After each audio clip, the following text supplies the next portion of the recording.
So do we have any last minute questions, Rafe? You got to come up. And then also, we're going to get ready to wrap it up. So if anybody even has questions for the artists, we can get you in before we close things up. This is actually a question for both the costumers and the artists. On a similar line to the previous question, has there ever been a... Hi, it's me. Has there ever been a costume you've either had to draw or create that you had to scale down the complexity because of deadlines? You want to make a show or you want to get the issue out on time? Is there something you want to do more with that you just couldn't because of time? For me, for making a costume, yeah, sometimes they are pretty complex. Wonder Woman is awfully complex, and I'm on my second version of that and like my third belt because they, aren't real good. My stuff's made out of like poster board. So, I'd love to have molded cast armor like these guys have. It'd be great. But I had a kind of like an explosion in my garage once trying to do casting things for the first time because you have to mix things right and then they expand like ×3 and if you don't have the right buckets then they just go everywhere. So my garage floor was covered in foam. So, but I think anything armored is complicated. Well, it's just there's a lot of steps that are involved in it, and it's a lot of positive and negative mold making and things like that. But as far as if it's an event that's through the 501st, there's certain requirements for what they call a canon event, an event that you have to be dressed according to something that has actually been either in the movie or published in the Star Wars universe. But if it's a non-event, or if it's a non-canon event like a convention, then you can, to a more or less degree, kind of do your own thing. So if it's more of a personal thing. If you want to show up as a biker scout or as something, a very ancillary character that's somewhat incomplete or maybe a little less detailed, you certainly can. But for other events, it's just really a personal thing. But certain canon events, you have to be very accurate for it to be approved. Did any of the artists want to tackle that about making things more simplistic, or is it because yours is on paper, you can do whatever you want? Yeah, but even at the same time, there are designs that I've done where I kind of where like the first pass kind of didn't go through, and it would just be like, I like that version so much better. I did a redesign of Vigilante when I was doing Nightwing, and the first version that I did was actually much closer to the original Adrian Chase version, but when I submitted it, basically the decision was he looks too much like a demented ski instructor.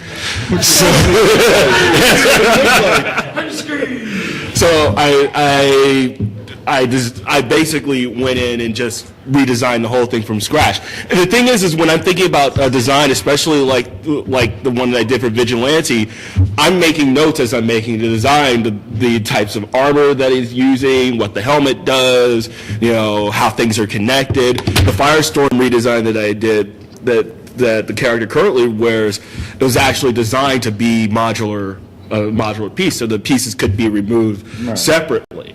You didn't have, if he wanted to stay Firestorm and just wanted to take his gloves off, he's able to do that. The same thing with the boots. I didn't want, I'm always thinking in those regards as in terms of design. That's when I was talking about functionality before. Cool. Rafe, did you have a follow-up that you had, or you? Oh, no, I just want to do my demented ski impression. Oh. Rafe can do demented anything impressions. Yeah.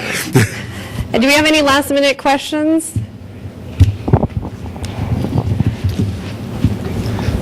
My question's for the member of the 501st Legion. So everything from your costume is pretty much handmade? Well, not handmade, but like made from scratch, not bought. Right. How much in total? How much money, like for an average stormtrooper suit? About how much money is that to be made? Averages from.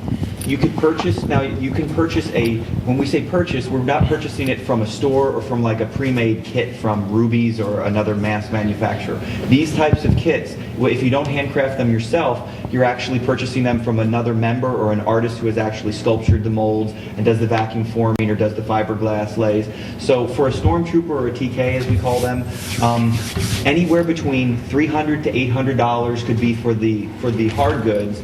Then you buy a simple undersuit, the blaster, the shoes, things like that, and then your helmet. So it ranges according to the accuracy and the quality. So on average for a stormtrooper, you could get in the high ends of about anywhere between $1,200 to $1,500 for a really, really spot on if you really go accurate, or you could go as simple as maybe $400 to $500. In the past 5 years, there's a lot more armor makers out there now, so it allows you to, the prices have come down a bit. So, but as far as the other things, the handmade things, you know, it ranges. You could do an Imperial Crewman for $100, $150. If you find, the most expensive part of that is the boots. If you can find a pair of German World War II boots, cheap, good luck. But the other things, you know, for $150 you can be a crewman, or a Jawa you can get, but relatively inexpensive. But then the sky's the limit. My Chewbacca was about $3,000, and that I handmade every single thing on that, with the exception of the, no pun intended, they're called Marshalltown Skywalker stilts. I'm on drywall stilts. They just happen to be called Skywalker stilts. So, and the feet and everything. So it can go through the roof. Our Boba Fett that's walking around here now, he has about $6,000 to $7,000 in his Boba Fett, and he has actual pieces that he has gotten from the 1977 Texas Instruments calculator that they used the little compad to put on his forearm. So he's really, really particular about that. So then, you know, you could go very over the top. You could spend a lot of money, or you could invest a little bit. All right, so we are going to have our judging time. Okay, I've got 2 volunteers that are going to come help me. Artists, it's time to show your work. All right.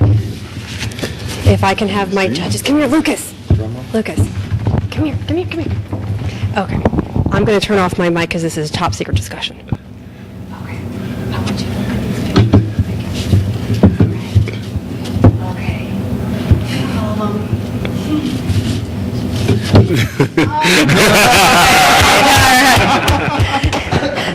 You can't, Lucas. So Jamal has to wear the hat for the rest of the con. Thank you. We will. We've got a great Mad Hatter here, and we will, you know, try to maybe get a still shot of this. So thank you, Jamal. Thank you, Lucas. Thanks to Legion of Dudes for helping with all the audio-visual here, and Joe for arranging all of this. So, all right, let's give it up for the panel.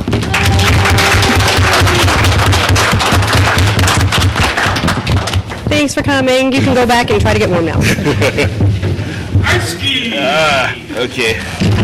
I think Lucas deserves the hat. Here, Lucas, you could have the hat. I think that will probably go over his body.